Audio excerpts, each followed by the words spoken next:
We haven't been able to grow at the rate of 5%. It's a rate that we have to grow to, first of all, to prevent Mexicans to come here to work. I mean, not prevent completely. Of course, no one would be able to do that, but at least to provide opportunities to Mexicans to stay in Mexico. I can tell you very, very sincerely that I consider a huge tragedy the fact that we as a society, not the government, have not been able to provide for a substantial number of people with employment, with decent opportunities in Mexico.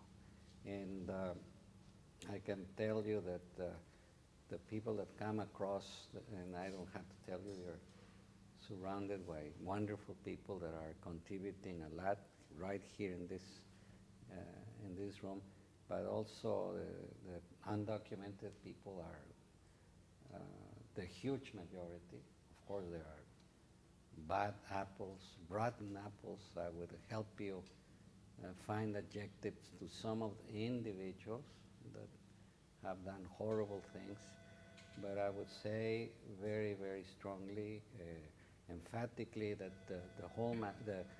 the huge majority come here they looking for better opportunities, and they are among the very best that we had in Mexico, that sadly we didn't provide opportunities for them.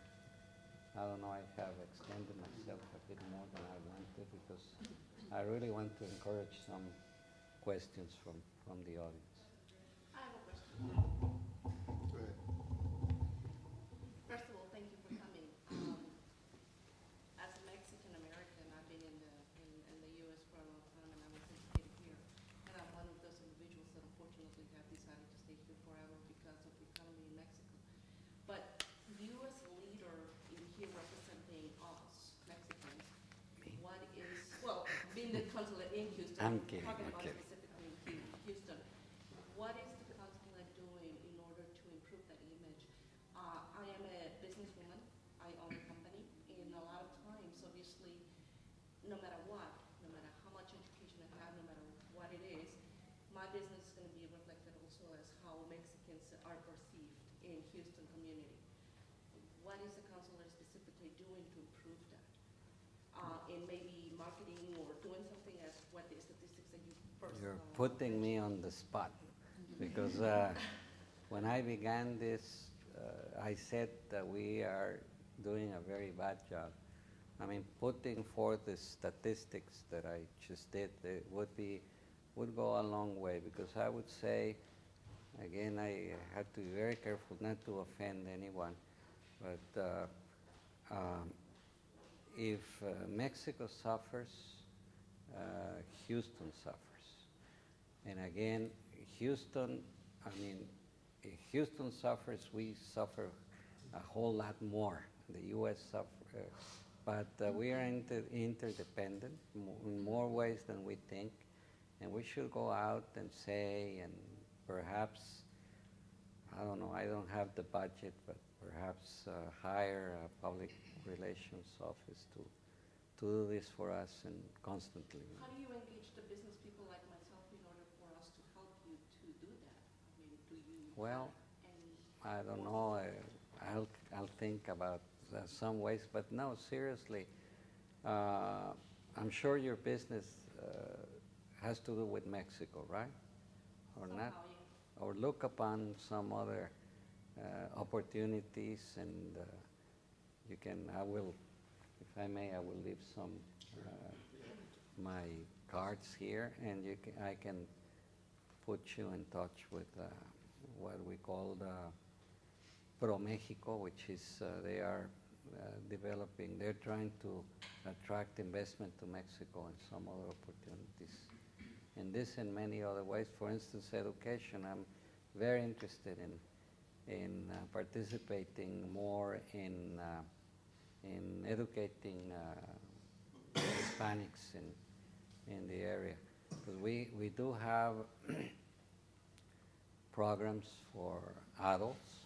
We, uh, we are very successful in Conroe and some other places, and I would like you to help me finding out. And we are, for instance, we look for women that are willing and able to get a better education. We work very hard in the, again, in the Hispanic community when it comes to health. Health issues are very important to us also. And we run an office at the consulate. The office is something that is open for everybody, and they come in. You saw it, right, when you went there. And they get, not of course medical attention, but they get information as to the places where they can go, and regardless of their status, by any means, not every Mexican is here undocumented. This is, of course, the majority perhaps are, but not everybody. So there are many other ways that we would like to work even harder with the community, and for that I also need your help.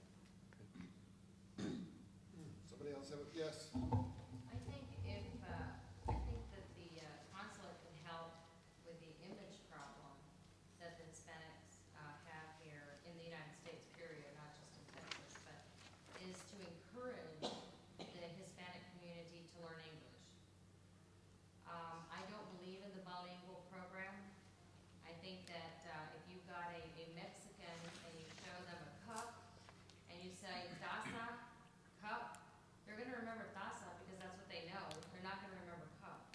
I think everybody who comes over here that lives in the United States should learn English, be encouraged to learn English, and I don't believe that we should have everything in English and Spanish. When you go to other countries in the world, they don't have everything in French and English or German and English. You either learn the French or you can't communicate there. And I think that the United States is so worried about being politically correct that we are not helping the Hispanic community or any other of the communities that live here in the United States because we're not encouraging them to learn the language of their country. And I think the consulate should help with that. And not, I think somehow we need to educate people not to expect to have everything in bilingual form. All right, let me say this very, very clearly. I read somewhere, because sometimes I force myself to, no, seriously, to go to the blogs that some people write about, and they say that the Mexican government demands that, for instance, the ballots be printed in English and Spanish. And to be very honest and very